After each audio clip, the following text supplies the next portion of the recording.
Okay, so I think we will get started then. While we wait for our last panelist to join, he's in Lafayette. Might have a few problems getting through, but he's last on our program. So let me get to this screen here. So welcome, everybody. My name is Steve Collins. I'm the coordinator of the SADC Transfrontier Conservation Area Network. I believe many of you are members of the network. It's a real pleasure to have you here. As a network, what we try and do is share information and network amongst each other to try to find solutions to some of the problems we're facing and talk about some of the issues that we confront on a daily basis. Members of the network include practitioners like Matthew's in the field, working from a conservation agency perspective. We have focal points from member states of SADC that are part of a steering committee, the SADC TFCA steering committee. We have members of the secretariat, the SADC secretariat, who also participate. We have donors, or what we also call international cooperating partners, that are part of the network, academics, students that have an interest in transfrontier conservation, non-governmental organizations, as well as community-based organizations.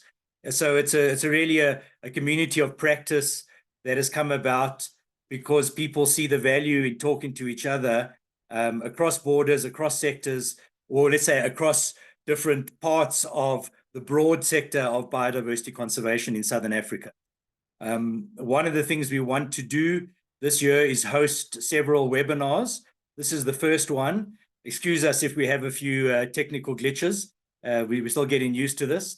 But the reason we've chosen this subject of the issue of human-elephant conflict is because on our WhatsApp group, it's very clear that several countries are facing some key challenges, which in part are a result of the success of conservation, in that in Southern Africa, we have the largest populations of African elephants, but they are increasingly, as they increase in size, in number, are coming into conflict with increasing human populations. So there is a pressure point. And also what in particular prompted this conversation that we're having today was the very unfortunate situation in Malawi, and Matthews will be talking a bit more about it, where Malawi, since July in 2022, 6 people lost their lives. And I think you'll see on the screen there, these are not just nameless people. These are victims who have families who have really suffered as a consequence. These are what we know of the deaths. There are other people that are injured. I don't even know if we have actually in a region a comprehensive picture of the amount of destruction that takes place. But I think in respect to them, as well as many other communities in Africa who are having to face increased human-wildlife conflict, is the reason that we're having this webinar today. So what we've tried to do is put together some experts, people that have been dealing with this issue. The first person is going to be Leo. But just before I get there, sorry, I have my slides slightly mixed up there. Just to give you a sense of who's coming, Leo Niskanen is going to be giving some report back on what took place at our annual meeting in Maputo last year, where we had a focus group looking at human-wildlife conflict. Matthews Mumba is with the Malawi Department of Nature Conservation, and he's going to be talking about what happened in Malawi. Siyoka Simasiku is the chairperson or executive director of the Ngami Land Council of NGOs, and he's going to give a community perspective on some of the issues that they face at a community level, as not just community leaders, but community members in terms of human-wildlife conflict in elephants. Graham McCulloch from EcoExist is going to talk about some practical things they are doing in Botswana to try and mitigate and manage this conflict. And lastly, Lockie Osborne, if he joins us from the US, who is the chairperson of the Human-Elephant Conflict Working Group, going to give a bit more of a global perspective. So before we moved on to Leo, I would ask just to remind you, please to try keep yourself on mute, keep your video off, unless we ask you to put it on. If maybe you want to ask a question, if you have a question or a comment, please put it in the chat. My colleague Rawley will be just monitoring that and making sure that we get to your questions when it comes time for question time. We have set aside an hour and a half to 2 hours. We'll see how we go. The first 45 minutes or so is going to be some initial input from the panelist. So without further ado, Leo, I would ask you to unmute yourself and to begin your report back in a way from our annual meeting. Yeah, good afternoon, everybody. I hope you can hear me. It's raining cats and dogs here in Nairobi on a corrugated iron roof, but I hope the audio is good enough. Okay. And that's very good. Thank you. Rain is a blessing, so we mustn't complain about that. Anyway, yeah. So in planning this webinar, it was suggested that it might be useful just by way of additional background and context. And before we get into the actual panel discussions, just do a quick summary of the discussions and outcomes of the special session on human-wildlife conflict that I helped to facilitate at the last SADC DFCA network meeting in Maputo last November. And so that session was organized because there's been a growing concern for quite some time now that the human-wildlife conflict problem is getting worse in the region, even though it's not a new issue by any means, as we all know. And of course, human-wildlife conflict is also an important component of the new SADC DFCA program, among other SADC instruments. And indeed, some countries like Tanzania have even developed comprehensive national strategies to manage human-wildlife conflict. So the overall objectives of that session in Maputo were to, first of all, provide an overall context and background to the human-wildlife conflict issues in the SADC region, and then raise some awareness of some global best practices in human-wildlife conflict management. And then we had an overview of lessons learned and best practices from the region. And also then finally, we wanted to discuss what should the SADC DFCA network, what could or should the SADC DFCA network do to help address the human-wildlife conflict challenge. Steve, maybe if you go back just on the animations a little bit. Yeah, that's good. So anyway, we only had 1.5 hours for that session in Maputo, and obviously that was insufficient. We could only really scratch the surface of this complex issue. And unlike this webinar today, the discussions in Maputo were focused on human-wildlife conflict more broadly, and not just human-elephant conflict. So yeah, so I'll now quickly run through a summary of what was discussed and some of the main outcomes. So we started the session on a bit of a global overview of best practice, particularly the work of the IUCN SSC Human-Wildlife Conflict and Coexistence Specialist Group. We had a virtual presentation from the chair of the group, Dr. Alex Zimmerman. Not sure if Alex is on this call, but we heard quite a bit about the work of that specialist group, which is very active with several members in the SADC region, and also government focal points from SADC. And for example, I mean, this group's been very active. Last year, organized an international conference on human-wildlife conflict. Also busy helping to develop indicators for Target 4 of the Kunming-Montreal Global Biodiversity Framework, which deals with human-wildlife conflict for the first time now in the targets of the conventional biological diversity. Next.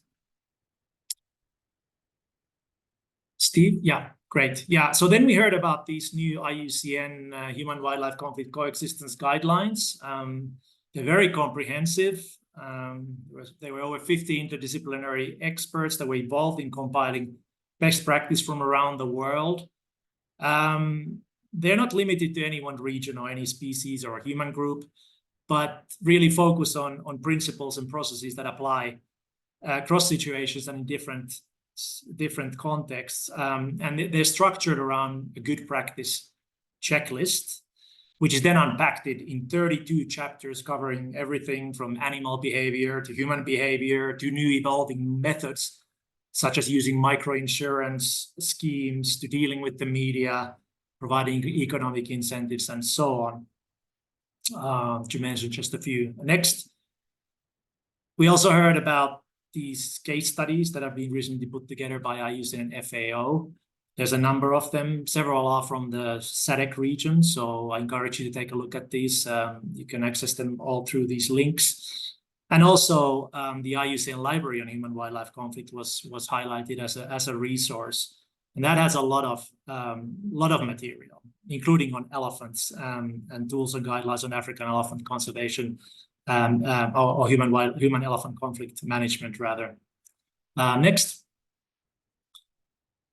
So then the second part of the webinar was really dedicated to lessons learned from the region. We also had a specific case study from a TFCA context, from the GLTFCA, using the SAFE system. Next.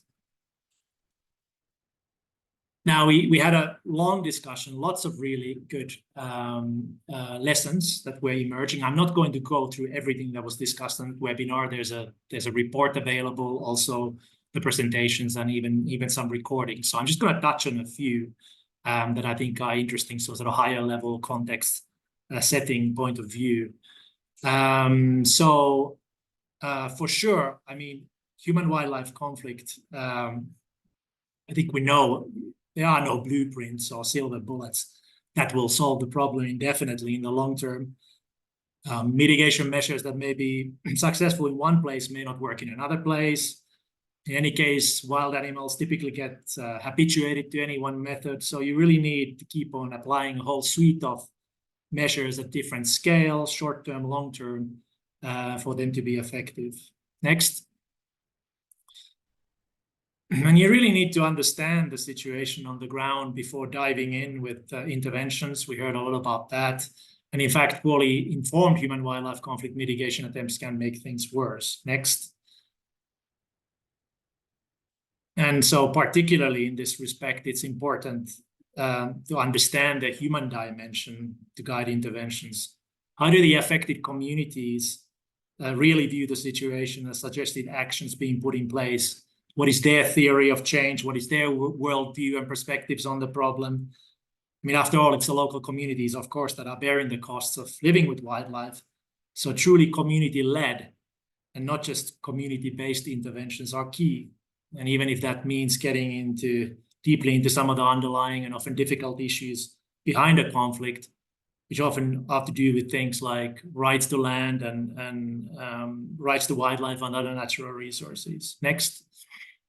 And indeed, there is a need to address the problem at all levels, not just symptoms, but also trying to tackle the underlying causes. Next. Yeah, and in this context, I don't know what's happened to the slide there. You can only see some of it. But we talked about this human-wildlife causal chain and how the problem has really been driven by lots of drivers, the growing human populations, poverty in the region, which is rapidly developing. And then we have things like climate change, pollution, other things adding on extra pressure. And all of this is, of course, leading to reduced habitat. And a situation where you've got this expanding human-wildlife interface with more people, and sometimes more wildlife too, sharing the same space. So you've got this escalating incidence of conflicts. But when you look at the interventions that are typically employed, most of them are quite limited in scope and scale and mainly dealing with the symptoms of the problem. I mean, there are fewer examples of approaches that take a more holistic approach that are trying to address the root causes and drivers. So moving from symptoms towards finding a cure, if you want to continue with the medical analogy.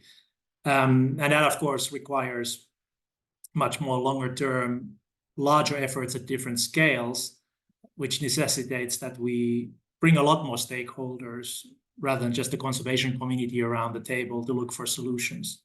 Next. Yeah, so in some ways, and this is something that we were also discussing, you could even say that the human-wildlife conflict itself is a symptom.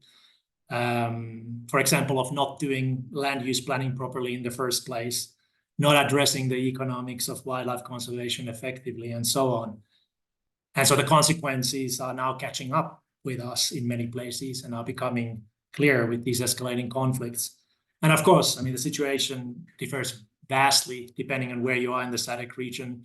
Some countries having a lot more land available, maybe less pressure from human activity than others, so more options. But on the whole, if you look at the region and Eastern Southern Africa more generally, I think you can say that biodiversity, wildlife compatible land use is rapidly giving way to biodiversity incompatible land use. In other words, we are losing the space for wildlife. And that is not really that different, of course, to even what happened in Europe. I mean, Europe developed in a way where we lost a lot of biodiversity as the continent developed.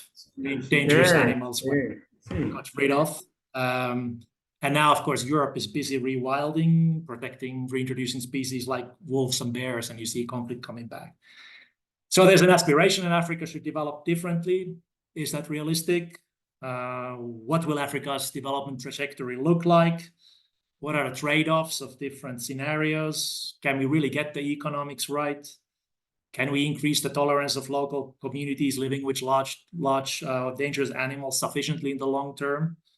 I mean, these are some of the critical issues, of course, to reflect on and to try to address if we're going to achieve coexistence in the long term. But I'm not going to dwell on that more. There was a rich discussion, as I said, a lot in the report and the presentations.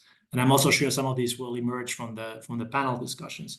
But just finally, in terms of actual agreed actions that came from the network meeting, I think there were two main things, if I recall. First of all, that the network should establish a working group on human-wildlife conflict, ideally linked to the IUCN SADC Human-Wildlife Conflict Specialist Group that's already active in the region, to continue to share lessons learned and best practices across the region. And then the other one was specifically on the role of media, how media shapes, sometimes negatively, sometimes positively, this whole debate, the narrative, and the perceptions about human-wildlife conflict. And there was a recommendation that the network should actually engage the region to foster more balanced, sensitive reporting and work with them to enhance understanding of what is really a complex problem. And I'm not sure how far we progressed in implementing these actions since the network meeting, and we'll probably hear more about that later.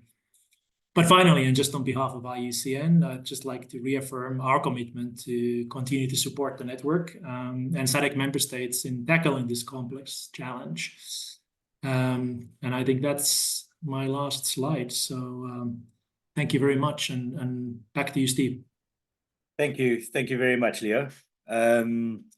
As you said, I think the discussion in Maputo really looked at things broader than just elephant human-wildlife conflict, and we know we have been talking about taking some of those IUCN guidelines and what we call almost localizing them to the Southern African context. As you said, things are very different country to country, and certainly region to region. So I think that's something that SADC is working on with yourselves, and hopefully this webinar will also be part of stimulating the creation of some kind of task team or working group to look at this issue of human-wildlife conflict, which I think is becoming one of the key challenges as we go forward, and not just in developing transfrontier conservation areas, but in conserving biodiversity, and as you say, trying to reach some of these global targets around land set aside for biodiversity.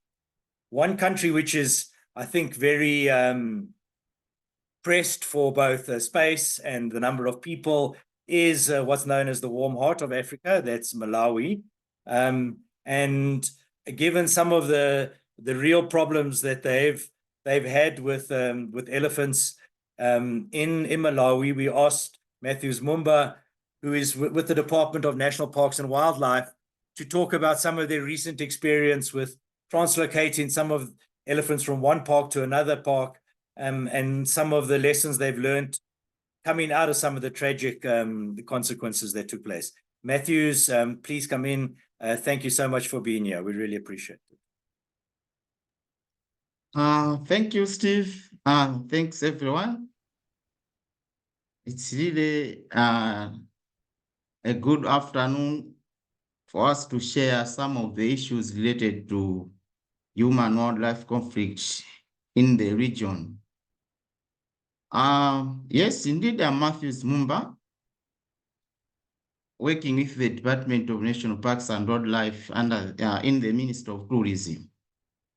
And I'm also the focal point for Malawi Zambia TFCA in the Malawian side. So the Department of National Parks and Wildlife, just a bit of background, is mandated to look after all the wildlife, both within the designated areas and also in the outside the protected areas. So principally, we use a number of tools and carrying out our duties, such as our Wildlife Act, National Parks and Wildlife Act, and also the Wildlife Policy.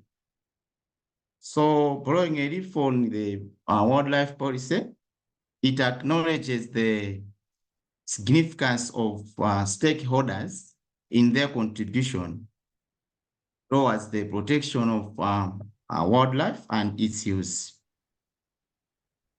Malawi being known with being a small country, but also having an increased population of people, our protected areas are surrounded by communities, most of them, and very few have up to now having the standing buffer zones. So while on the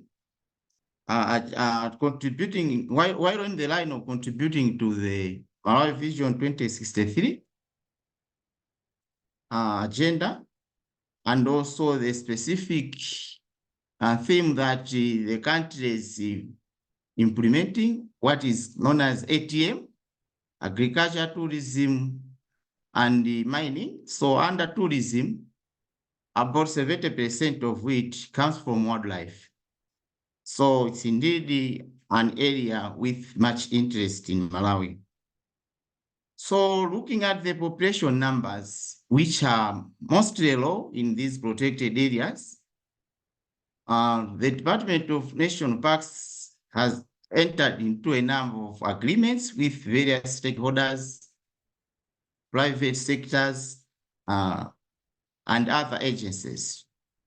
And some of them includes the ones that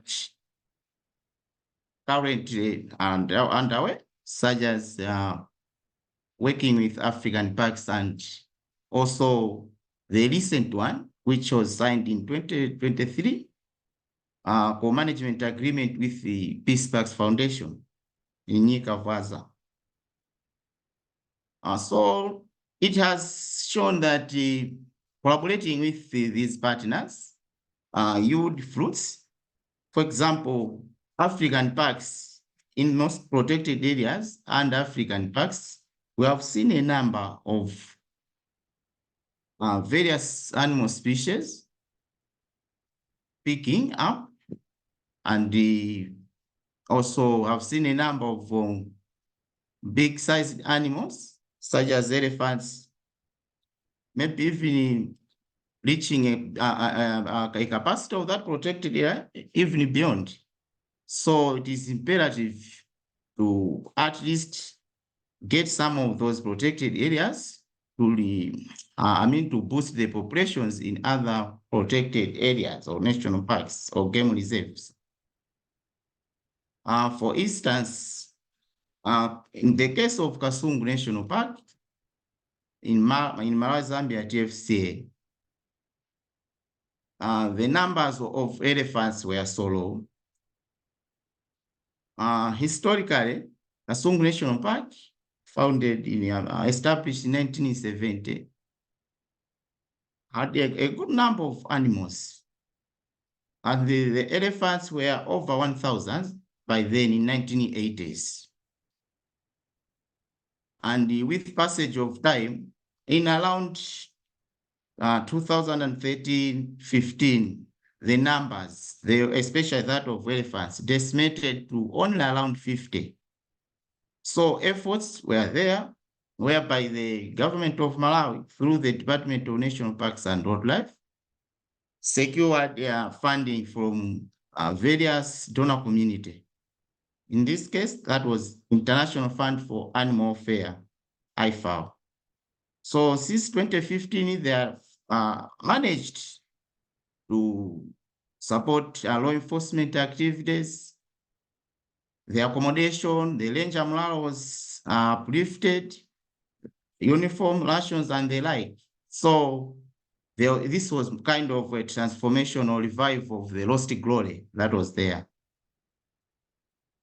So looking at the numbers, by around 2020, 2021, there was a survey which revealed that the animal numbers were increasing, and there were about 120 elephants then. But now, looking at the size of Kasungu National Park, which has got a capacity to host over 1,000 elephants, the department saw it fit to discuss with the various stakeholders, various partners, that what if we embark on the translocation. So IFAO, Department of National Parks and Wildlife, and also African Parks had a number of discussions to bring some of the elephants from the protected areas managed by African parks, such as Luonde National Park. Indeed, all was said. Elephants, about 263 elephants were translocated to Kasungu National Park from Luonde, and also other antelopes, there are about 400, were also translocated. Yes, it was good news, and we thought we have done our part. It was celebrated, and indeed we were on the right path to revive the numbers of Kasungu National Park. But not knowing of the effects, not knowing of the impacts that came after it. So later we had started seeing the incidences taking place, losing some of the community members, which are also crucial in conservation. As the saying goes, conservation without community could be just a conversation. So we were now looking at how do we manage the current situation, like reducing the death incidences that were occurring. Initially, we planned properly. We had an idea that most elephants, like in Kasungu National Park, were concentrated in the central area, where we had a stable water supply in the name of Lifupa Dam. But then after the translocation, these translocated elephants found their own habitat in the protected area, which happened to be closer to the community area in the northeast side of Kasungu National Park along the Bangwa River. And then it also happened that this was the side which had not yet been covered by the fence. For your information, Kasungu National, when IFAO came to Kasungu, they managed to source funds and started the construction of the fence to the eastern side of Kasungu. So then initially they had only covered 40 kilometer perimeter. And that was the area which was, upon being guided by our research team in the protected area, Kasungu, we are like, I think we are able to move on with translocation. not knowing that these newcomers would find their own route and range. So with passage of time, then there was frequent interaction of elephants and the communities, where we tried our all means possible to protect the communities from the incidences. So sadly, the recorded number is about 6 to the Malawian side.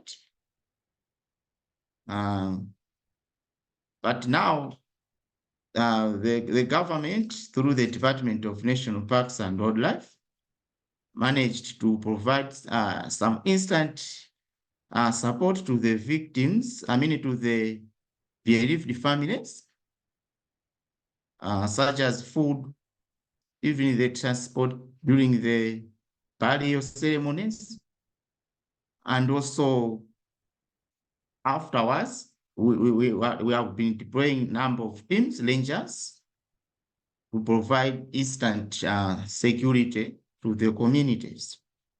In addition, a number of stakeholder engagements were conducted to bring about a solution on what to be done moving forward. And the phase currently is being extended. So far, we have covered about 90 kilometers, which is about 70% of the target. We are targeting to reach about 130 130 kilometers. And also the communities are being sensitized, especially on animal behavior, because it transpired that at least 4 of these 6 incidences were human-induced, were preventable. We found out that some of the communities, it was their first time to see an elephant. So they would be like, let me get closer, let me take a picture so that I may share to my friends that, oh, I've seen an elephant. And in the end, they lose their life. And also they were like, oh, let me touch a tail of an elephant. Let me see how an elephant breastfeeds. So we thought like maybe there was a gap, especially on community sensitization and the awareness. Likewise, on how the elephants moved out from the area we thought they would be maybe moving around. We have learned that we needed to conduct the translocation in phases, or having a sanctuary or a boma, whereby we would be releasing them in phases with passage of time, not like a hard release, like just bring them, then they should find their own way. So we thought we can do better on that. So I think for now, maybe let me stop there, and we may proceed from what I think just shared, while others are coming in. Thank you. Great, thank you, Matthews. Thank you for that background and some of the harsh lessons learned that you've mentioned. Maybe that can become part of the way forward, is trying to get these as almost best practices, standard operating procedures, because it's not just where the elephants are. I think what you're talking about is there is a call for some areas for rewilding or moving, for example, these mammals back to areas where they haven't been for some generations, which I think is maybe why those community members don't know about how to deal with elephants compared to people that have grown up with elephants continually. And I think the fencing issue is interesting because a while ago, we've been talking about what we call fortress conservation, which is putting up fences to keep people out. Now we're talking about fences to keep the animals in, which is, I think, a shift in the way conservation is happening. I recall many years ago, when you left South Africa, you were struck by the fact there were no fences. But it seems now, because of what's happening, we're having to look at fencing as a key infrastructure requirement for these protected areas. So thank you, Matthews. If you could just mute yourself. We're going to move now to a community perspective, and just to remind those people that have joined us, thank you so much for joining. We really appreciate your time. There are some questions that have been put in the chat. For our panel members, please have a look at them. Let me know if you want to respond to some of those questions. But also, if you could just let us know who you are, your name, your organization, and what country you are joining us from. So now we heard something about community sensitization that Matthews mentioned, and Siyoka Simasiku from the coalition of NGOs, the Council of NGOs in Botswana. Him and his colleagues certainly have a lot of experience in dealing with this issue. So we've asked him to give some perspective from the community side. Siyoka, the floor is yours. Thank you, Steve. Basically, I'm sitting here in my home, which we call the capital city of tourism here in Botswana, just next to the Okavango Delta, which is dry at the moment. We have just very small patches of water here and there. Human-wildlife conflict in Botswana presents a complex and multifaceted challenge that affects both humans, communities, and wildlife populations.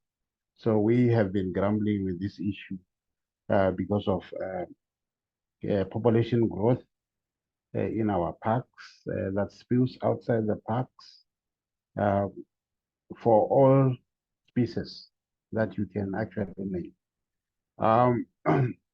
What our community have experienced over the years, even up to now, one is issues of loss of human lives. Since 2018, about 45 people have been actually lost their life because of wildlife, mostly elephants. Mostly it has been elephants that has been having that problem. The other issue that we have as communities is what is livestock predation. Livestock predation mainly by lions, hyenas. These are, in those communities that are adjacent to wildlife management areas. So most of these communities, you see, Botswana are pastoralists. They have a lot of cattle that they keep, and at some point these cattle, fall prey to these animals. But what we have realized is part of it that has exacerbated the situation. One is the population of the animal, the population growth of the animals. The other one is community members have not been crawling their cattle. Traditionally, one would be keeping cattle, and then they will have a head boy who would actually be looking after this cattle and then crawl them maybe in the evening. But this part has not been done fairly for most of the communities. But for those communities who have been doing it also, they still experience some kind of predation where the lions would actually maybe come to the crows specifically. So because the crows mostly are made of bushes that are just cut, thorn bushes that are cut and encircled to make sure that you keep your cattle inside. So in most cases, communities do not have the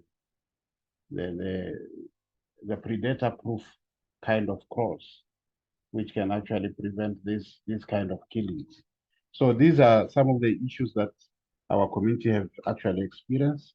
Some of the issues that we actually also get from our communities is just, because these villages are close by, there are villages where communities used to walk to the other village for certain services, or walk from a cattle post to a village, or walk from a village to your small field that you have put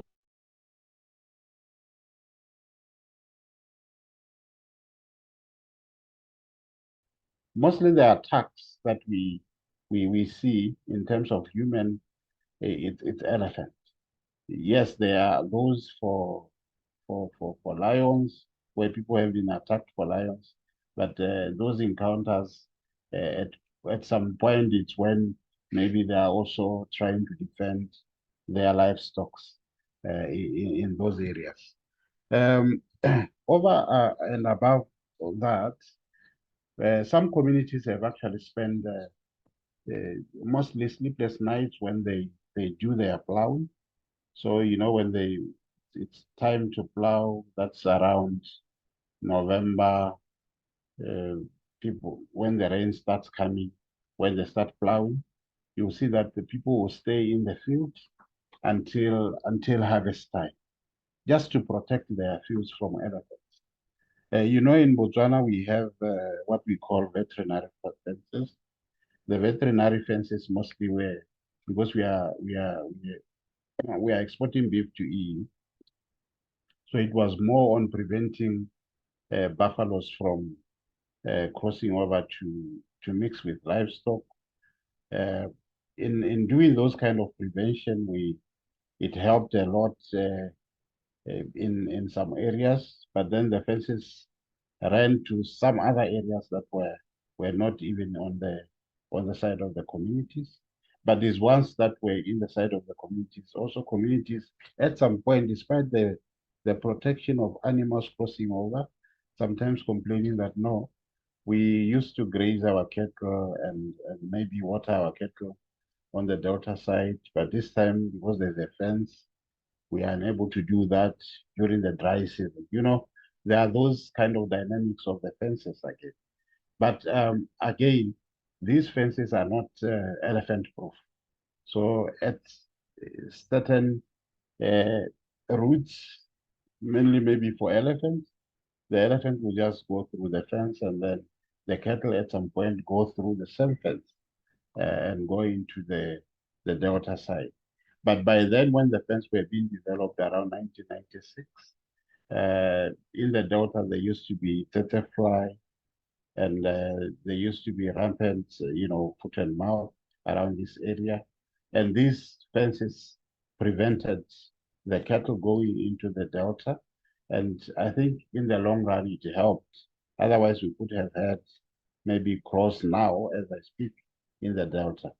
But at the moment, there is, yes, some debates on issues of how to remove these fences, whether to remove them or to keep them. Because some of the part of the fence, the community claim, no, the other side is our grazing point. And where the elephants, the issue of maintenance of the fences also becomes an issue, because also exacerbate the conflicts, because if the fence is not maintained, the predators and the elephants passes through this fence and goes into the community areas and causes a lot of problems within the community areas. We have, in terms of mitigating these measures, just to reduce the conflicts, there are several measures that the community have actually done. Some of the measures are mostly indigenous knowledge of the community. Like I was saying, traditionally, communities were used to crawling their cattle. In some areas, they still do that. There are other NGOs who are also trying to help on the issues of predator-proof enclosures, so that communities can actually be able to crawl their animals in areas where this cannot actually happen. But the main culprit that we have actually realized is it's mostly the elephant. The other thing that has also been done is there is hunting that is going on, mostly on wildlife management areas that are given to communities that are called concessions. So these concessions, when they are given to communities to also mitigate human-wildlife conflicts, there's what we call land management plans that are actually conducted before the community can actually start using the area for their livelihoods. So the land management process would actually involve consultation with the community to get their perspective, to also get to know which area is used for what. And then they'll be working with an expert who would actually also be advising them on the business opportunities within their area and the areas where then this area can actually be divided according to how the community, agrees that this area can be for farming, this area can be for photography, or this area can be for hunting. So it's not a given that an area that's for community can only be for hunting. It can be for photography without doing hunting in that area. Looking at the land management plan that has been actually applied on that area. So and also looking at the livelihood of the community, the area can also have an agricultural component where they can actually keep the livestock and also do the plowing. So that exercise has been going on, and I think in a way it will actually pay some dividends in reducing the conflict among these communities. There's also where in waterholes that communities own, where they have actually dug their own boreholes. They have put some spikes. Some of them have put some spikes. Some of them have actually put some solar electric fencing within the waterholes, just to prevent elephants coming into those areas. There's those who are using chilies, those who are also digging trenches around their farms. So these are just measures that are using as communities to just try and mitigate the conflict around their areas. But despite saying that, it's not easy. It hasn't been there's no solution that we have actually seen that we can say, no, you can actually go for this solution. This is the only solution that would actually mitigate the pressure that the communities living alongside wildlife experiences. So that's what I can actually maybe share with you in terms of how our communities are actually faring in terms of human-wildlife conflict. Thank you. Thank you, Sioka. That's great to hear. And as you say, there are communities are trying to deal with this in one way or the other. One of I think and someone else from Botswana. We know Botswana has I think over 120,000 elephants in the country, so many of which are moving between countries. But I think Botswana in particular has a real challenge on their hands. And in particular, we know this issue of water sources with the drought we're experiencing now. I think we're going to see some real problems arising, not just in rural areas, but in an area like yours, Maun, where they sniff out the water and they come and they destroy water tanks and other things, trying to get water. You started talking about some solutions, and I want to move now to Graham McCulloch, who's joining us from EcoExist. Graham, welcome. Thank you very much for joining us. I think you've been dealing with this issue for a while, really focusing on some novel solutions, which I think the group would love to hear about. So welcome. Thank you. Great, Steve. Thanks very much. And it's a pleasure to be part of this first webinar. Thanks a lot for inviting us to join the panel. So I represent the EcoExist Trust, which is a team of about 35 members based in the Okavango Delta, Botswana. Sioka just mentioned some of the serious challenges here with respect to human-elephant conflict. So EcoExist has been established for about 15 years now. We're a long-term project. We basically have have invested a lot of time and resources into reducing the conflict, but also really before we did so, really looking at the context and trying to be context specific. So the project really started with a long-term research project that my co-director Anna Songhurst conducted as part of her PhD, and she learned a hell of a lot about the drivers of conflict between people and elephants, and looked at the various social and environmental factors, you know, driving competition between people and elephants for resources, and how we could try and get around that to come up with some solutions. So our mission really is to support the lives and livelihoods of people who live with elephants while considering the needs of elephants. Our strategies are evidence-based and designed and carried out in close collaboration with many stakeholders. Like Leo mentioned earlier, it's really important to get that to be context specific and look at all the various environmental, social, political factors at play, and the framework within which we can collaborate with all the stakeholders to come up with solutions. It's really it's connecting science with policy also, really to try and support informed decision making, and strengthening the existing work of all the different government agencies, local communities, and the private sector as well. They have an important role to play in you know, supporting these solutions. So yeah, next slide, Steve, please. Yeah, so here's the location. Our focus is on working with communities around the Okavango Delta, primarily in the Panhandle region, which is the northeastern section of the Okavango region in Botswana. The area circled in yellow there.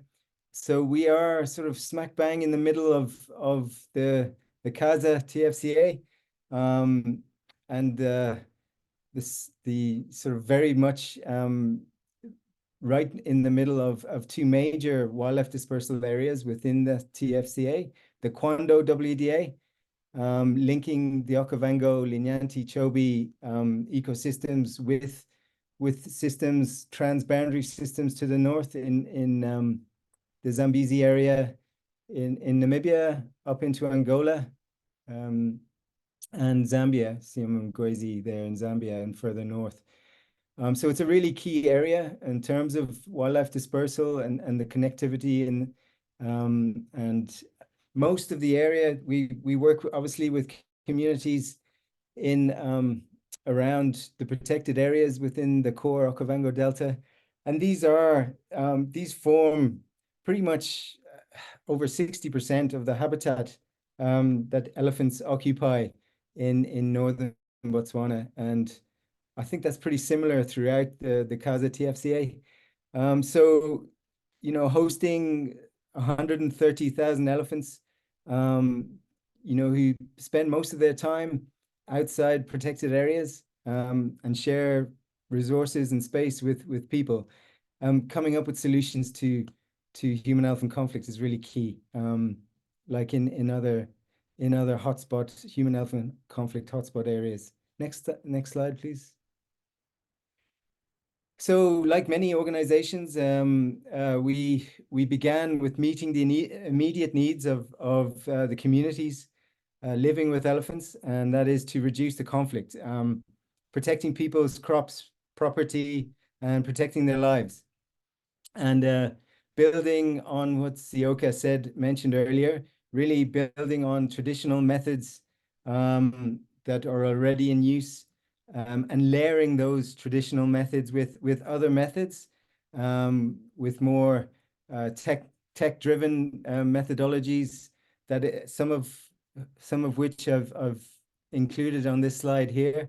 Solar flashing lights, using chili deterrent methods.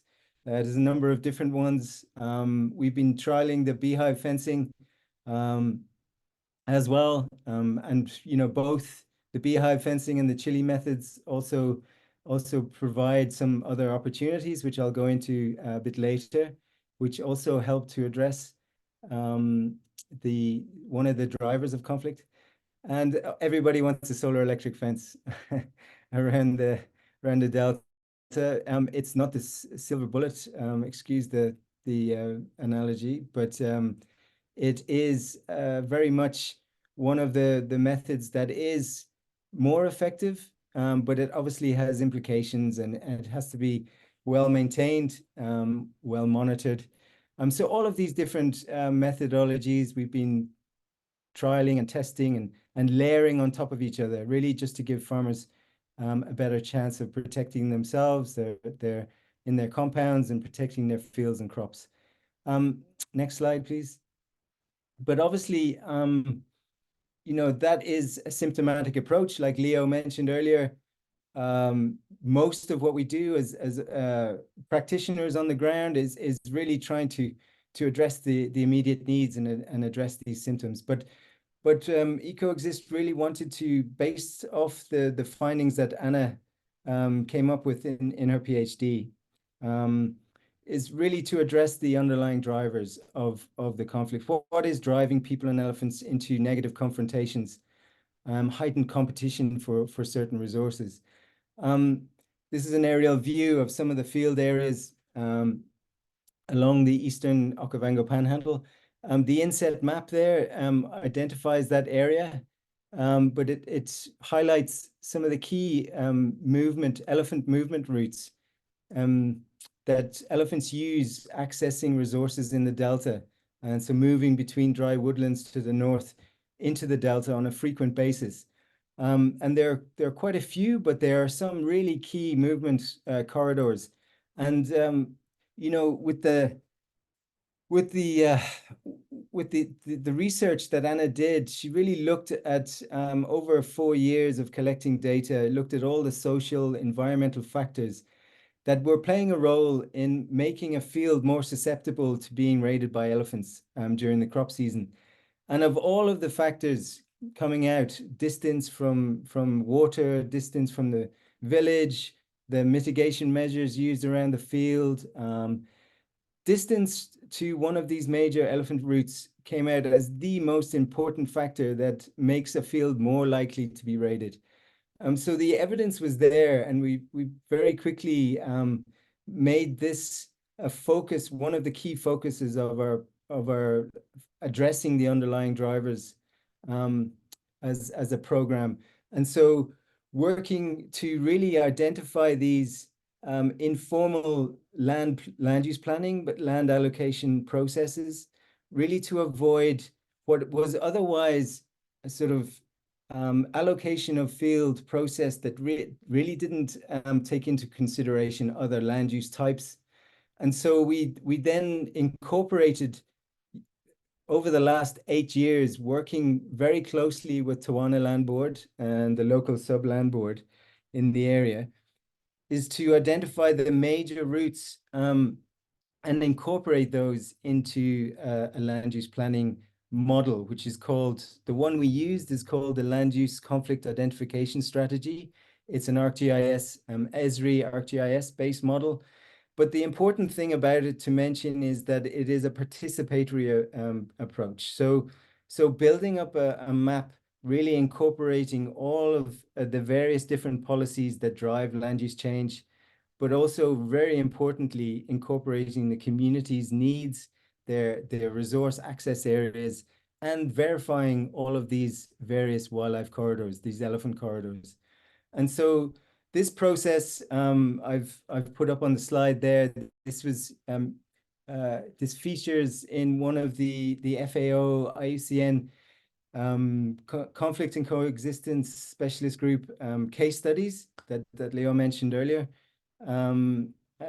If any of you want to read into more detail on the process and some of the lessons learned, but basically, fast forward 8 years, and the land board have agreed to avoid allocation of new fields and other developments in these corridors, and really focusing on protecting field areas outside of these corridors, And we've using the various methods that I mentioned, but also using cluster fencing, which enables farmers to access resources from the government and protect hundreds of farmers within one protected field area away from the corridors, just giving farmers a much better chance of harvesting a yield to support their families and hopefully a surplus at the end.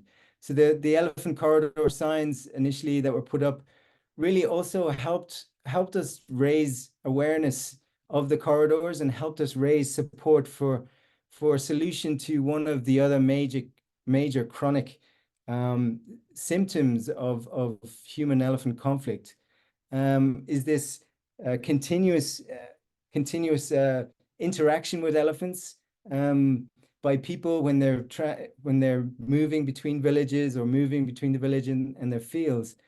And so we wanted to address, making people safer around these corridors, particularly the vulnerable.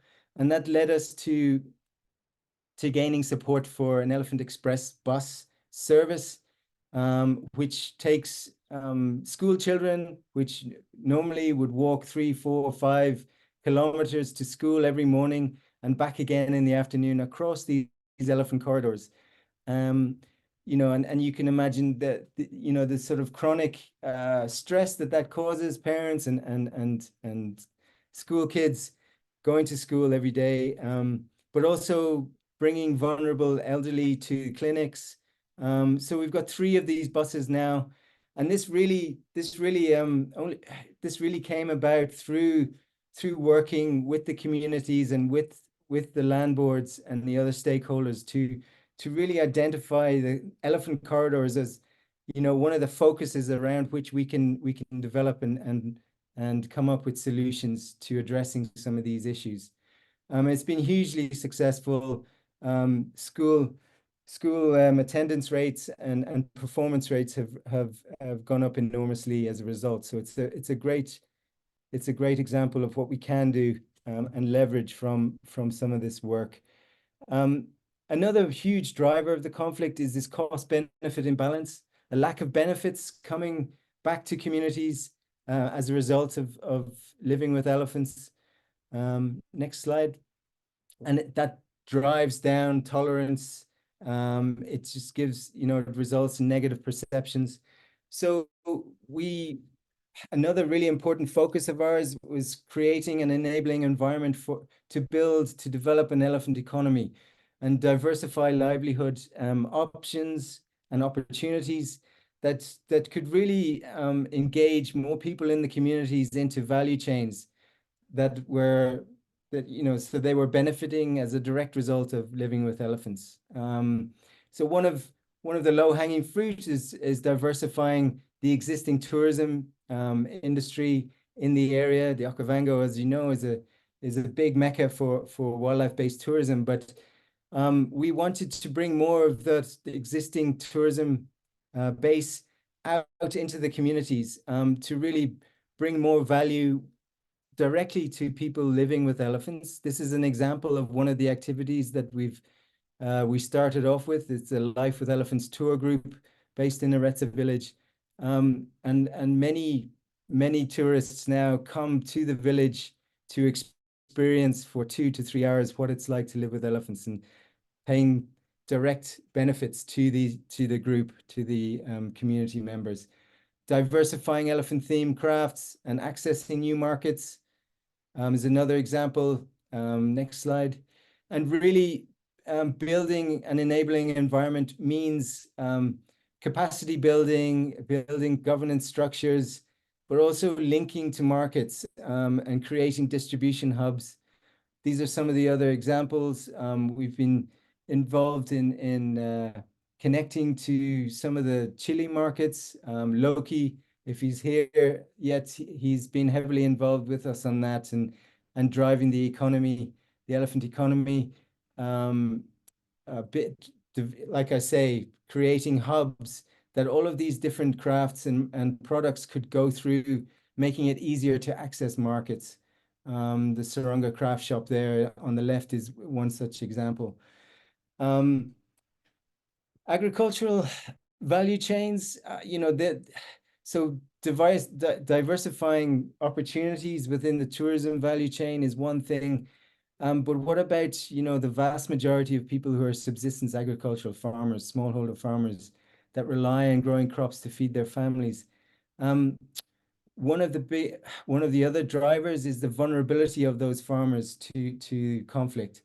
And so what we did is we collated all of these different behaviors and practices that we are helping, empowering people to use to reduce conflict and to make it easier to coexist, to develop an elephant-aware farming model whereby they respect the corridors, they protect their fields effectively, they diverse their crops, including cash crops, but also they conduct conservation agriculture to make them more resilient and more productive in the fields that they have, and reduce this need for slash and burn. So how can we then put a value on that? And we then took the staple crop from these farmers, initially millet. Millet is the staple crop in this area, and we wanted to add value to that, to really connect farmers to a market that could pay a premium price, to reward them for their efforts to coexist, but also to create a market-linked incentive for these practices to be maintained. And next slide. This really enabled us to build, through supporting farmer cooperatives. Next slide. And drawing up conservation agreements whereby farmers agree to do all of these pro-coexistence practices. And these are then verified, and it's a certification, and then linking those farmers with their surplus produce to a premium market that pays them higher price for their surplus produce. And this was a game changer. This is an elephant-aware farming app that we've developed that certifies the farmer at the end of the crop season, really helps us monitor their activities and their practices. Next slide. And at the end of the crop season, then buying that surplus, like I say, for a premium price, to reward the farmers, to improve their livelihoods, and as an incentive for this coexistence practices to continue.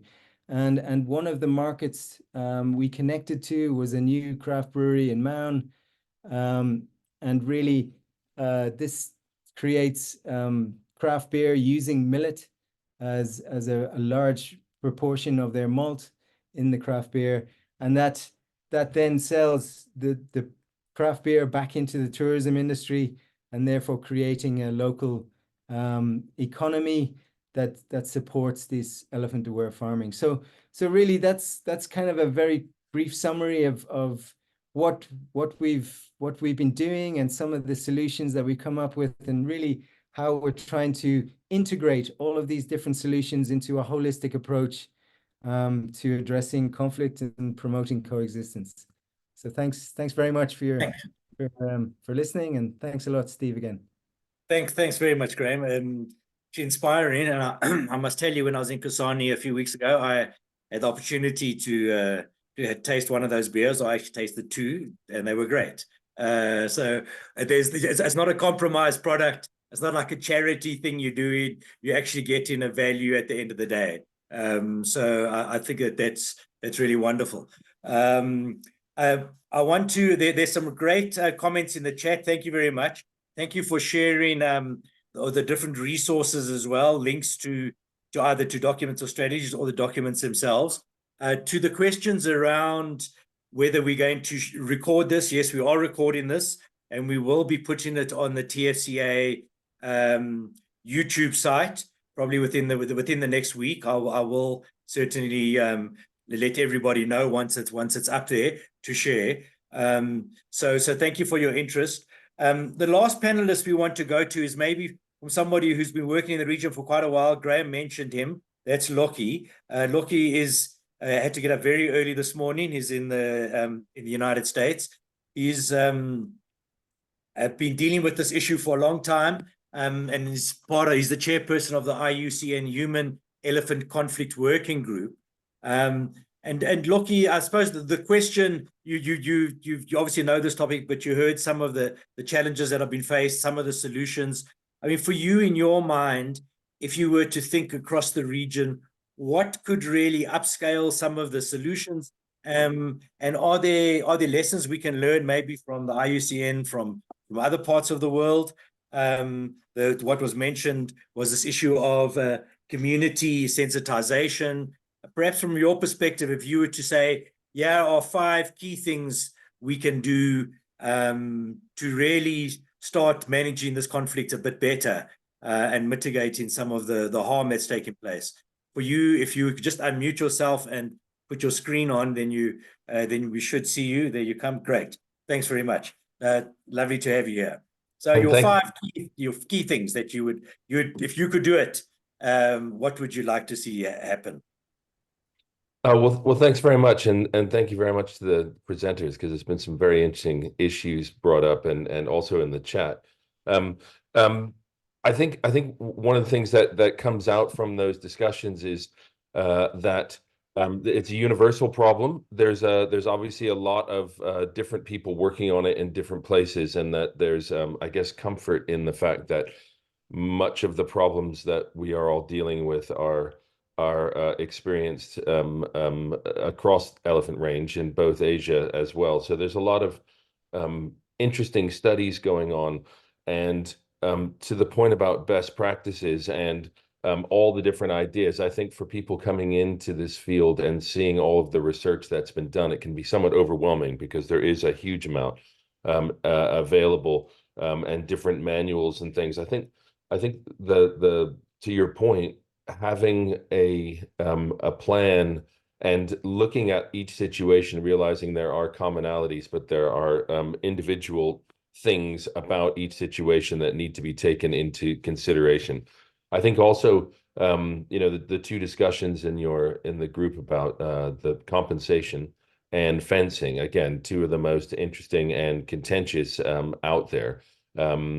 Trying to figure out a way to set up mitigation methods that are not dependent on external funding. And I think that point came up in Eduardo in the chat about how do you many of the areas where conflict is the most intense are very remote and hard to get to, and also lack resources. And I think one of the things we've learned is that there is a huge amount of farmers can do with the experience that has been gleaned throughout the last 20 years, that people can reorganize the way they settle. And I think if it's facilitated, a community actually has a lot more knowledge about how to mitigate the conflict than they realize. And sometimes you really do need a facilitator to help people understand, looking at the history of what time of year do the elephants or other animals come in, what are the levels of conflict.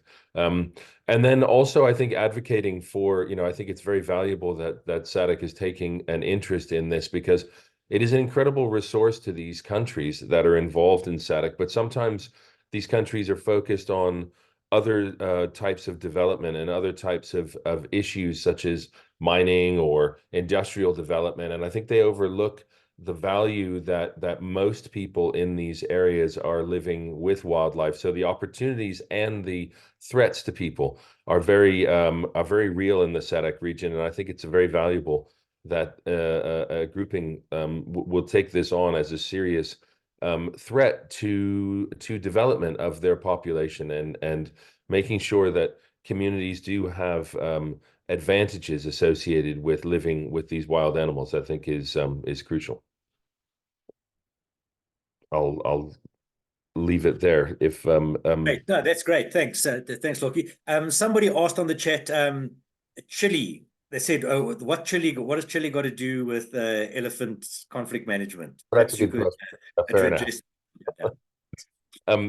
It's well, and it's great that somebody is showing the toolbox there that Save the Elephants, Lucy King, and again, a lot of the things that Graham mentioned about the work that EcoExist does, they've really and a number of other organizations in Africa that you all probably work with or represent have been testing these ideas. And chili is one of the things in a toolbox that has been tried. So I think that what is to be encouraged, this can be downloaded, and I think the link will be there for free for somebody to look at all the different methods that have been tried. So that's a really good place to start.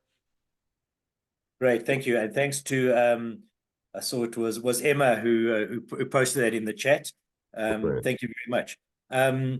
Perhaps if I can just look, thank you for some of the comments and the questions in the chat. I just want to make sure we've addressed all of those. I don't know if any of our panelists want to make a comment now that you've heard some of what the panelists have said. I mean, Matthews, maybe from your side, as somebody who's a SADC focal point, I mean, do you think from a SADC perspective it would be useful to develop what was, I think, suggested by patients or somebody else in the group a while ago, some kind of standard operating procedures that, in particular on the rewilding side, needs to be looked at, because there you obviously dealing with relocation, and there's, I think, a lot of emphasis has gone into how do you, from a veterinary perspective and a logistics perspective, move the animals. But I think it's some of the other broader context of where they go into some kind of procedures that we agree this is the minimum requirement and things to consider. Would that be useful? Exactly. That would be, I believe that would be useful, and it's really a way to go, because it will act as a guideline for even the partners, even or other technical people who would want to at least undertake a translocation, to say the following must be in place, be it the resources, consultations, maybe the awareness campaigns, even the timing of the translocation. So I think, yeah, the SOP, a list of checklists could be ideal.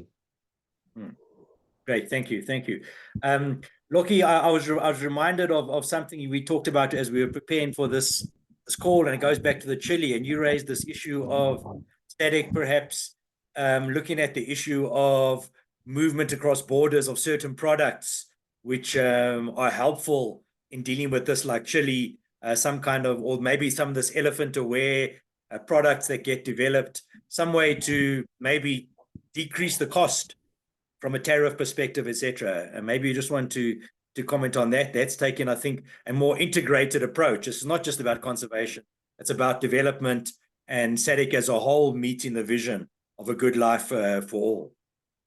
Thanks, Steve. That's a really a point we think about a lot, and I know it's something that Graham and Anna have been and discussing with colleagues, is how do we take these goods and services that organizations are developing and make them more beneficial to the communities coexisting with wildlife. So if you have and the ability to move small amounts of wildlife aware or wildlife friendly products between over borders, and it's something that SADC could really do. There's a lot of barriers to trade that happen at the barriers of the SADC countries, and we've all stood at these international barriers, our borders, and wondered why things are so inefficient and so difficult for people to be able to move small amounts of items across. So I think that would be a very valuable contribution that SADC can make.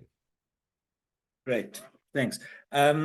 If any of our participants, thank you very much for being here today. We appreciate it. We hope you're going to share the recording with your colleagues afterwards once it's available. Because one of the issues we do want to do is obviously upscale some of these solutions. Graham, I see you've shared your email. Somebody wants the copies of the presentations. We will also, this whole slide deck, we will put onto the TFCA portal in the next few days. But if any of you from the would like to raise your hand and ask a question, please feel free. And it would be nice to see some of your faces now. Now we've finished with the presentation. You are welcome to put your cameras on, and because I see it, and certainly names of lots of friends Let me see how grey you've got in the past the 3 months or so that since I last saw you. Yeah, but anybody, any questions or comments? It doesn't need to be a question to the panelists. If you've got any comments you'd like to make, please just raise your hand. I think there is a Vusi Chabalala from the Kruger to Canyons Man and Biosphere Reserve. Please come in. Thank you, Stephen. Thanks to all the presenters for the amazing work. I've seen that there's many of the working groups that has been spoken about here today, from the TFCA one and the IUCN one. So my question would be, if one wanted to, is this open first and foremost for other practitioners to join that? And if it is, then how does one become a member and can contribute in that space? Thanks. Okay, so well, our immediate response is we haven't, I think, established the one yet at the TFCA network level, but certainly that would be an inclusive working group. Anybody who wishes to contribute, we welcome their participation. Leo, I don't know from the IUCN perspective, how participation, you did share some resources in the group. Perhaps you just want to comment from your side. Yeah, I mean, well, on the question of if I understood the previous speaker correctly on membership, so like if you look at the human wildlife conflict and coexistence specialist group of IUCN, there's an appointment process, and that's at the prerogative of the chair of the specialist group, and that's the same of all the IUCN specialist groups. I can put some information about the membership for that specialist group in the chat here, in case people are interested and can see if they qualify or are interested in getting a hold of the chair of the group to find out if they could apply to become a member. I can put that information here. The only other thing I shared was, I think is in the chat, and there's been discussion around that about 20 years ago, when I was actually working for the African Elephant Specialist Group, we authored guidelines for specifically on the translocation of African elephant for conservation purposes. Now, they are about 20 years old, but I do think there's a lot there that is still very valid. And with a bit of updating, I do think it's a useful resource and something to draw on when we talk about these standard operating procedures and other possible guidelines, so that there isn't too much of the reinventing the wheel. Yeah. So yeah, that's the only other thing I thought I'd mention. Thank you. Great, thanks. And as Lockie said, there's so much research that has been done. We don't need to do more research on this. Kasim John, please unmute yourself and perhaps introduce yourself. Thank you for being here. Thank you so much for having me. I'm a journalist. I'm a publisher of an online portal on conservation for the region, which is called conservezim.com. I've covered quite a number of human wildlife conflict issues within the region, including Malawi. But hearing from the presentations and noticing that we also have Zimpax officials here, I'm actually thrilled that SADC TFCA is also doing something regarding what is happening in the region. But just maybe to the guys in Malawi who presented, most of the problems that they are facing in Malawi, they are also there in Zimbabwe and other regional countries, but maybe better managed than what they are doing in Malawi. What is it that they're doing to make sure that they tap into the knowledge, for instance, from what is happening in Zimbabwe? Because I understand Zimbabwe is managing these conflicts better than what they did in terms of the translocations of the elephants. We are having translocations here in Zimbabwe, and also managed in maybe partnership with IFAO, but it's managed better than what we have been hearing from Malawi. What are they learning from their partners in Zimbabwe? Great, thank you. Thank you, Kasim. And nice to have you as a journalist here. I think you saw one of the objectives at the network meeting was to have this as a public discussion. It mustn't be a discussion that's happening amongst just the practitioners. And I did post your website in the group there. I would encourage our members to go see what the kind of things that Kasim is writing about. So thank you, and thank you for that suggestion. I think part of certainly what we want to do is have this intra-country learning. I think it's definitely one of the objectives of the network and of SADC which is bring people together. So thank you very much for that comment. Sam Ferreira, you're next, and then we'll go to Lisa.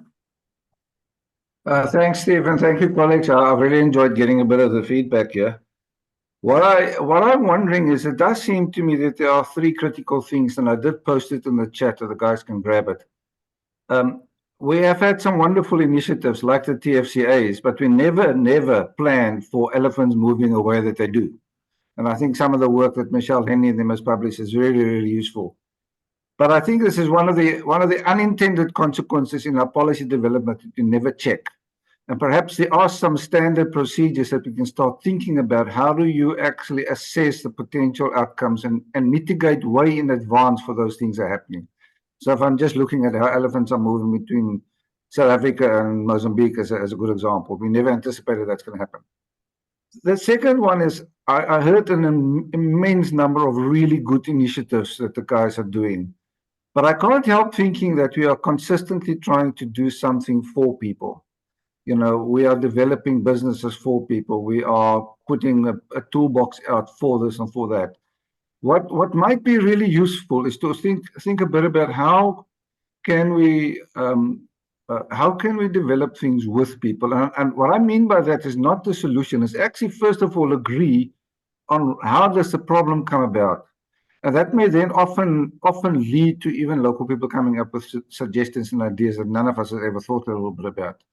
You know, and I think one of our challenges, and this is the third point I'll leave you with, Steve, is that very often we are very strongly bound on some ideologies, but those ideologies that we have got, like for example, people and elephants have to coexist. You know, that may not be the ideologies of the people that are actually carrying the biggest risk of living in the landscape. So those are the balances that we're really struggling to sort out. And maybe one of our key activities is stop doing things for people, but doing things with people. And I'm sure there's many people that think that way. Thank you, Steve. Hey, thank you for that comment. Just the other day, I was with somebody and she made a comment. She said, the thing about this whole issue about benefits, and it is really the tourists and the others that visit the parks that really benefit from the wildlife, they're only there temporarily. The people that live in there are the ones that are really receiving the burden. So, I really like this idea of working with people to find solutions. So thank you for your other comments as well. Lisa Blanken, if you could come in, unmute yourself, please. Thanks, Steve. I thought Matthew actually wanted to say something earlier before Sam started, so before I come in. Exactly. Thanks. Sorry, Matthew, I didn't see you. All right. No, thanks, Lisa. Mine was a quick reaction. I really liked the comments made by John, the journalist. However, I wanted to emphasize that translocations are different from one place to another, from say one protected area to another. For instance, here in Malawi, we have conducted a number of translocations. For example, African Parks has translocated some elephants from Londe, from Majete to Nkhotakota, and everything went on well. Even this, we did not see what would happen after, but it doesn't necessarily that we compromised the system. No, it's just one of those things that sometimes we cannot anticipate how the elephants fare in a certain protected area. But in a conclusion, would like to say that yes, this has happened. We have learned a lesson, and a number of interventions are taking place. For instance, the fence has now been extended to about 90 kilometers, 90 of the required 130. And even the communities, there are a number of interventions that International Fund for Animal Welfare is doing to the communities in both Zambia and Malawian side, so that we are at par. We are moving forward together. There are a number of resource use programs that these communities are benefiting. So I think it's a matter of how can we do it better in the next translocations? Thank you. Thank you. Thank you. Thank you, Matthews. Lisa? Thanks, Steve. Yeah, I think it's very interesting. I thought that the earlier comments were also quite good on the fences, of course. What are we going to do? Where are fences for? Are they there to keep the wildlife in, or the people out and out? Yeah, and in that way. And it is actually, yeah, in light of also translocation, quite an interesting topic. I personally, on the guideline part or the SOP part, of course, it's important for the SADC region, but I think it would be good to look at it more on a global level. So linking it to the IUCN guidelines, because it's eventually what would be good best practices here, I think, are at least also replicatable in other African countries outside of the SADC region. Of course, no other continent has an animal as an elephant to deal with.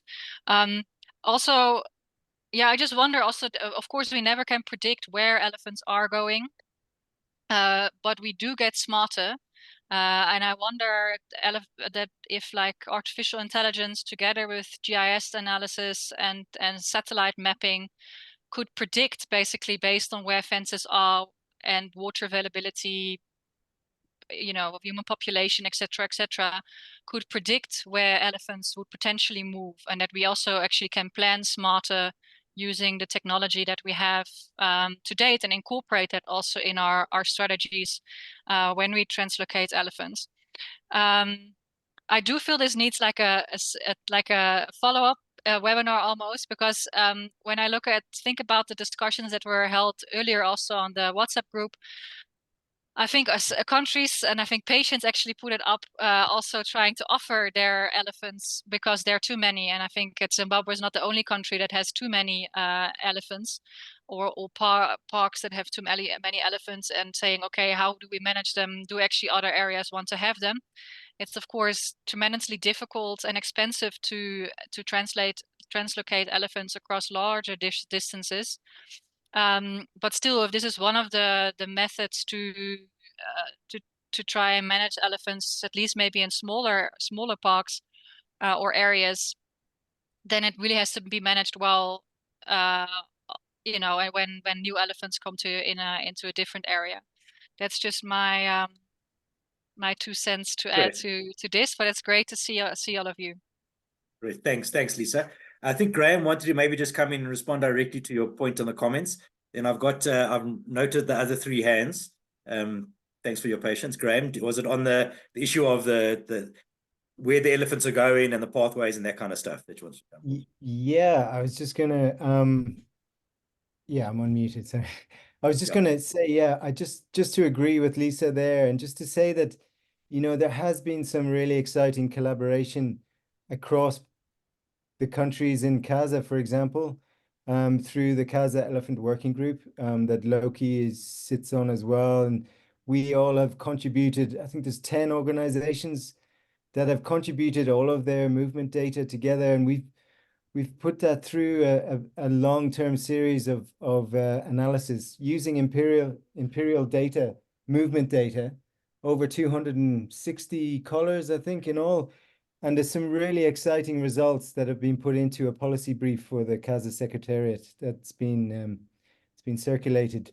And it really does identify some of these key corridors, transboundary corridors, as well as intercountry at different scales that we need to consider, because there are different scales of movement, small scale, frequent use for critical resource access by elephants. But then they connect to these larger transboundary routes. And so the two are, inextricably sort of intertwined and so really important to consider. And I think I just wanted to mention that is another resource that we can build on by adding more data and also using the methods that Lisa mentioned. Great, thank you. Thanks. I'm sorry, I hope I pronounced this right. Tichuana Owen Gurewa. Perhaps if you could just introduce yourself and then make your comment or question. You need to just unmute yourself. Thank you.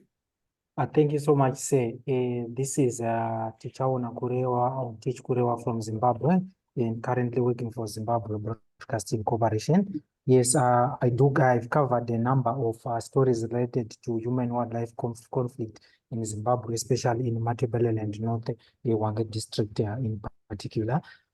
In as much as the elephant in the room is the elephant, another elephant in the room is, like the other presenter said, is the issue of the communities benefiting from wildlife. So from where I stand, or from my journalism work, I've discovered that the other issues to do with the embargoes that have been affected, especially to do with trophy hunting outside countries like Zimbabwe, this has prevented communities from benefiting. At the end of the day, communities won't see values in these animals. So I don't know from the other panelists and others, and other participants, what can now be done to ensure that the embargoes that have been imposed on countries like Zimbabwe for trophy hunting and others can be lifted, or how can communities work, or how can countries work with these bans in place? Probably that could be my contribution. But human-wildlife conflict is real, sure. Thank you. Thank you very much. If any of the panelists want to come in, raise your hand on their question. In the meantime, just because we've run out a bit of time, I'll move to Faizan. Maybe if you want, you're welcome to comment on the previous point or raise a separate one. But we will come back to that question. Thank you, Owen. Hi, everyone. Hi, everyone. Yeah, thank you so much for all the great presentations. I have a question that goes across the board, so anyone from the panelists can actually answer. It's about the impact evaluation of like HWC projects or any other development, I mean, in terms of wildlife development projects that are going on, to see if the mitigation solutions like Chile, for example, are really working, or if the well-being of communities has increased, or benefits to communities are actually being delivered, or, for example, tolerance, that is a concept newly emerging, that if the tolerance to wildlife is increasing. IUCN guidelines, they specifically mention and they emphasize that impact evaluation should be done using counterfactuals. For example, using randomized control trials or before-after control impact. I just wanted to ask, what is the level of uptake of such impact evaluation techniques in the actual work that is going on in SADC TFCAs? If there is something like Great. Yeah, thank you. Okay, thanks. So that's a question really on some of the impact stuff. Maybe I'll ask Graham to think about that in the meantime. Tawanda, I think I'm going to take these last two hands and then we'll cut it and I'll give it back to the panelists to maybe comment. Tawanda, if you want to come in. Maybe I could ask Faisal just where you're from. Sorry. I'm working with Sirad. I'm from Pakistan. I'm working with Sirad, and I worked in Binga in Zimbabwe. I'm doing a PhD there. Okay, Yeah. great. Yeah. Great. Thank you very much. Thank you. Okay, Tawanda, please come in. Thank you so much. I'm sure my video is not really pitching up well, but I can convey. My name is Tawanda Makuyana. I'm a researcher in the name of postdoctoral research fellowship with Val University. So my, not necessarily a question, but a comment. I've heard presenters talking about the human dimension that has been incorporated. I wonder if the human dimension has incorporated the psychological and emotional level of, number one, the community members who are involved in these conflicts. Number two, I understand from an African perspective, usually there is social capital where people, they share feelings within the same community. So have they considered the issues to do with trauma, community trauma, that might have infested the community? And with that aspect, I understand it can contribute to attitude and even intention to participate actively in conservation. Thank you. Thank you, Tawanda. That's I think an important issue, that the impact, long-term impact on people. Maybe it talks back to Faisal, the issue of tolerance. How that's been developed. Okay, so the last a question or comment from the floor is justice.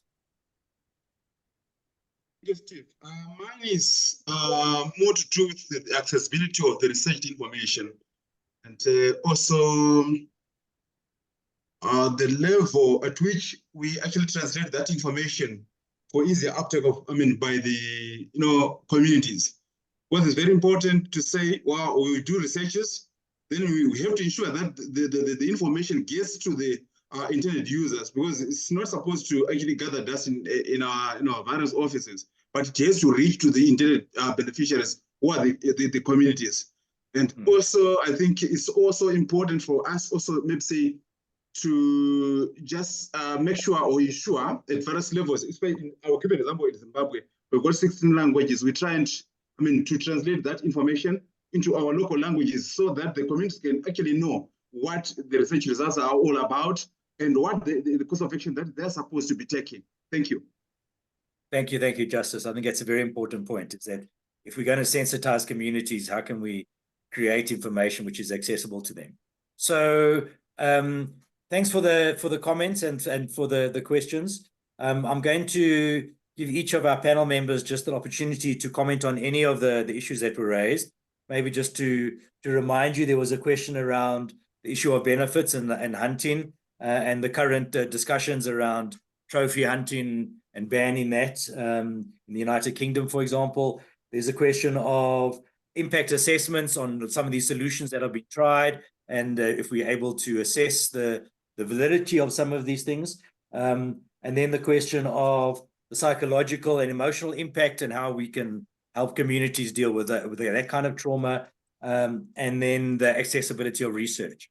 So maybe let's just take it in the order in which the panelists came on, so that everybody's clear. So Leo, you were first. Perhaps you could comment on one or any of those issues. Be aware you've got 3 minutes. Yeah. Well, I think, well, first of all, I think on the impact evaluation, I think that is a really important element. And I mean, that is, as the speaker was saying, it is something that's very much emphasized in the guidelines of best practice that have come out from IUCN as well. I mean, we have to actually continually be evaluating whether these things are working or not. And that's, of course, what IUCN is also trying to do, is to assess and why are they working, where are they working, how do you, I mean, it's just part of that sort of evolution of better methods. So I think that's a very important point. The other thing is, I think it is very important to remember, we talk about the cost of human-wildlife conflict. We typically think about economic cost only, but actually, the social costs of living with wildlife, the psychological costs of the fear, things like that, are often just as significant, and community feel that just as much as they do the economic cost. So you're trying to deal with this issue holistically, really understanding that psychology of it is a really important part of actually understanding the problem on the ground. And that's often something that is not done properly, and you may need different kind of expertise to do that properly as well. So, I mean, I think that is a very, very good point. And, in a holistic way of dealing with this, you definitely need to take that into consideration and deal with it and understand it. So I think those would be my main responses to those issues raised, Steve. So I'll hand Thank you. Thank you, Leo. Matthews, perhaps you want to talk about, I don't know if in your recent experience in terms of the support going to communities, for example, was there counseling and those kinds of services provided? Matthews, are you there still with us? Matthews, you muted. Okay. Oh, thank you. It was indeed a good question. Firstly, these families, I think especially the partners that were left, were provided with the short-term relief items, but then they were also visited by our minister just to cheer them up. But now, looking at the long-term assistance, since the compensations are not given to when a life has been lost, we don't provide our compensations, but then we refer the matter to the local government through the DC, District Council, whereby there is a program which is known as the, in short, they are the ones responsible for different disasters that take place in the country. So we try to engage them so that those families that were affected could be also provided with assistance using that strategy. Maybe on that, since the compensations are not provided, it's not a straightforward thing that they will be provided with those items. However, maybe in the near future, or maybe from the forum, I say a number of countries have tried to provide the compensations, but they ended up regretting it, since almost all the resources that are provided by government were channeled to that program. But maybe we can try to explore such the means, including the relief scheme or consolation scheme kind of, to see if it can work. But a follow-up is still being made on how to sustainably assist those families. Great, thank you. Thank you, Matthews. Sioka, perhaps you want to comment. I noticed nobody's touching the hunting issue, but maybe I know from the Community Leaders Network that sustainable resource use is one of the issues you've been really articulating the community view on. Perhaps you want to talk about the issue of benefits that we need to make sure are flow into the community. Yeah, thanks, Steve. Basically, benefits are very crucial if you want to deal with human-wildlife conflict. The community needs to realize the benefits of living along wildlife, and also because of issues that I've mentioned, on issues of predation, issues of crop damage. Those are, things that are close to the heart of the community. So if there are no benefits, then communities would not actually tolerate the wildlife that is living within their area. Like if I take the example of Botswana, the delta is the fertile place. Is the area where there's water. So people would actually, move into the delta and start plowing inside the delta, because they would realize more benefits on agriculture than wildlife. So on the issues of hunting, like we have seen a lot of Western countries wanting to actually put blankets, bans on trophies that are coming from Africa. We think this is detrimental to conservation, especially to those who have actually, having success. If you look at Southern Africa, we have actually done very well. So if we are not rewarded in conserving, in the success that we have realized through conservation, then we have to actually bid farewell to the big five that we pride ourselves with around the world. So hunting is another factor that also works in incentivizing the communities and also controlling the human-wildlife conflict within our areas. But if nobody sees that, would invite them to come and see. We need them not to make these laws without actually maybe coming to these communities and hear from them. Sometimes it's good to go to these places, see the communities, see how the price, the cost of living with wildlife within those areas. If you say it in your comfort of your room, air-conditioned room or office, that is good, those people should not even bring anything, then at the end of the day, we won't have the wildlife that we are protecting.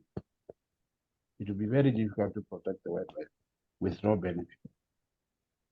So And that's what I Sioka, can say. Yeah, thanks. And this issue of compensation that's come up. I mean, Yeah, we saw the wildlife corridors that Graham pointed out. The animals are moving between the countries.